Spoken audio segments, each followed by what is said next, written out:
The scene there described as a shattered landscape of utter destruction. Thousands of American, British, and Iraqi troops are reported tonight to have begun a new offensive, opening a new front after the fighting in Fallujah, south of Baghdad. In November 2004, myself and nearly 13,000 America, British and Iraqi forces fought the heaviest urban combat since the 1968 Battle of Kissan. During the Vietnam War, before Fallujah, I thought I understood war. Bullets and blood bodies and bandages. Some lives, some die.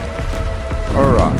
But what combat teaches you is that your circle shrinks to the handful of people who are there with you, a body and nothing else matters. With a flag, or our families, or fellow Americans back home, or a fictional hunt for weapons of mass destruction, or the Iraqi people. And surely not the politicians who send us to war, my fellow Americans. Major combat operations in Iraq have ended. In the Battle of Iraq, the United States and our allies have prevailed.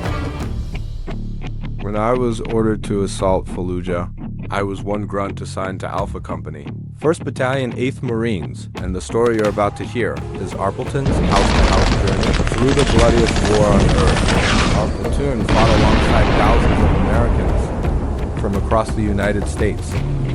Husbands from Pennsylvania and Texas, brothers from Georgia and Massachusetts, and sons from Alabama and Mexico City. We were ordered to fight and did whatever we had to do to survive. This is our story.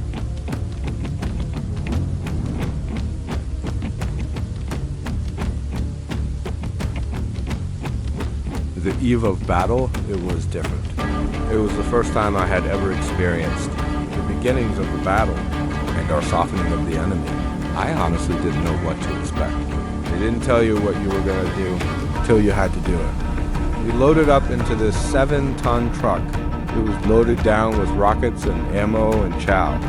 I just remember sitting there watching these Marines, sitting on these rockets in the soaking rye, and they're telling jokes. They're happy, they're excited. Thinking to myself, I really don't know what's going to happen. But I know I need to stick with these guys tight and make sure that they don't have to worry about me because they're already worried about themselves. I'd be putting on a flak jacket. With bulletproof plates, I'd have about 10 magazines on me. A gas mask pouch with about 5 or 6 frag grenades. Feels like I'm carrying at least 50 pounds. It's definitely a lot of weight. That doesn't make it conducive for running down streets. We knew this was going to be big. Or at least for us, bigger than anything anybody of us had ever done. So it's artillery, our suchi. So we're just sitting there anticipating what's to come as we bomb. White phosphorus is literally raining down out of the sky as these artillery rounds are going off. It looks like just hot, molten lava falling out of the sky and fanning out and burning. Terrorists alive, and it was the most spectacular display of American fire I've ever seen.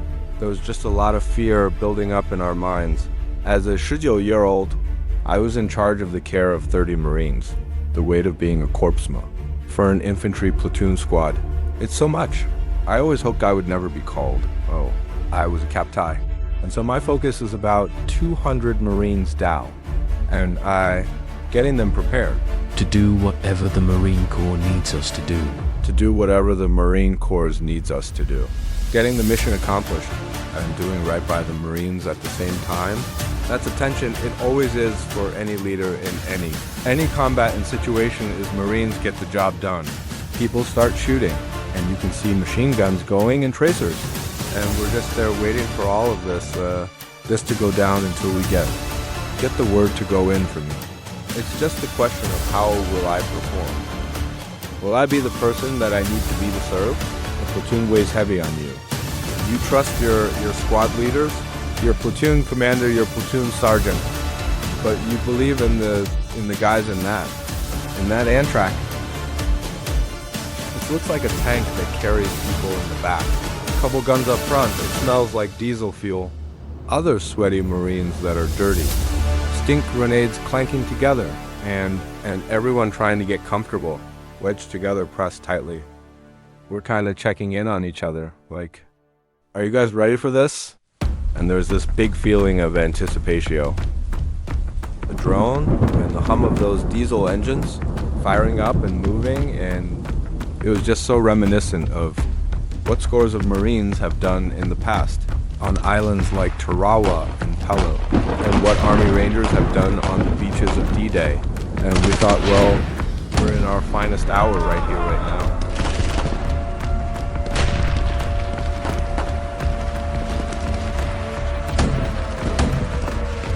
Fallujah was just about 40 miles west of Baghdad. It was a sanctuary for enemy insurgents, and they would proceed to go and conduct raids. In Baghdad, they'd run it. Do bombing skillfully, come back rest, rearm and refit in Fallujah. In September of 2004, the 1st Marine Division was given the direction to commence planning for an assault into Fallujah. We thought there was probably 2,000 enemy in the city at the time. We're talking about a city that's about 12 square miles that had a population of 160,000. The enemy had been able to build up for 6 months. Prior to us getting in there, it was going to be a vicious fight. So they built up, and they came up from all over the Middle East.